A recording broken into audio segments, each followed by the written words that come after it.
Hello bachcho, let's understand the question first. The question says an electron, a proton and an alpha particle having the same kinetic energy are moving in the circular orbit of Re, Rp and R alpha respectively in uniform magnetic field B. The relation between Re, Rp and R alpha is, तो देखो यहाँ पर हमें बोला गया same kinetic energy है ना, ठीक है।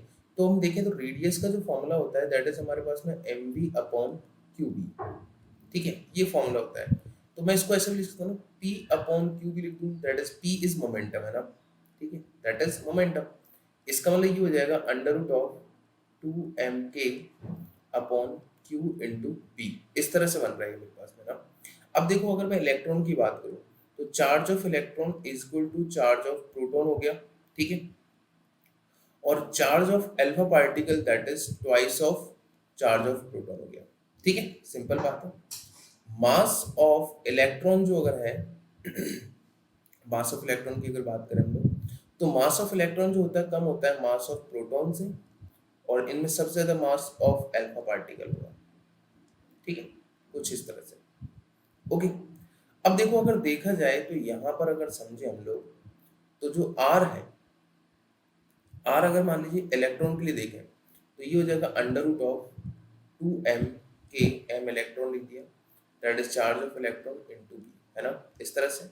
आर प्रोटॉन जो होगा that is under root of 2m proton into k upon, यहाँ पर हो जाएगा charge of proton into B, and R alpha है that is under root mass of alpha particle into k upon charge of alpha particle into B, ठीक है। अब देखिए अगर मान लीजिए यहाँ से अगर देखा जाए तो देखिए प्रोटॉन जो है, मास ऑफ प्रोटॉन अगर देखें यहाँ से, अगर मास ऑफ प्रोटॉन रख दें हम लोग, 2 मास ऑफ प्रोटॉन, और यहाँ हो गया के upon Q proton into P. यहाँ अगर वैल्यू पुट करें मास of alpha particle that is twice, that is mass of alpha particle is 4 times of mass of proton होता है। तो अगर यहाँ पर रखेंगे तो ये बाहर आ जाएगा हमारे पास में ना, ठीक है। तो that is 2 under root 2m mass of proton into K हो जाएगा upon that is twice of charge of proton into Q. तो ये कैंसल आउट हो गया एक तरह से, तो ये इक्वली मिल रहा है मेरे को ना, ठीक है। तो ये दोनों इक्वल चीज मिल रही है, इसका मतलब R alpha is equal to R proton हो गया, ये तो समझ में आ गया।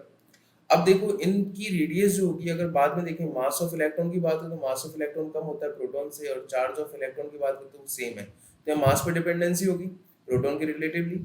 इसका मतलब इसका रेडियस ज्यादा होगा, इसका रेडियस कम होगा, मतलब this is greater than R electron, ठीक है। तो यहाँ छोटा सा सिर्फ लॉजिकल चीजें हैं थोड़ी सी यहाँ पर समझने के लिए, क्योंकि हमारे पास जो भी डेटा है उस डेटा से हम लोग सिर्फ ये देख सकते हैं कौन सी वैल्यू ज्यादा होगी, कौन सी इक्वल है, कौन सी बराबर है, या फिर कौन कम रहेगा। ये सारी चीज सिर्फ हम डेटा से देख सकते हैं, ठीक है। तो ये बाकी सारी लॉजिकल चीजें हैं ना, ठीक है। तो आई होप आपको ये क्वेश्चन समझ में आ गया होगा। Thank you.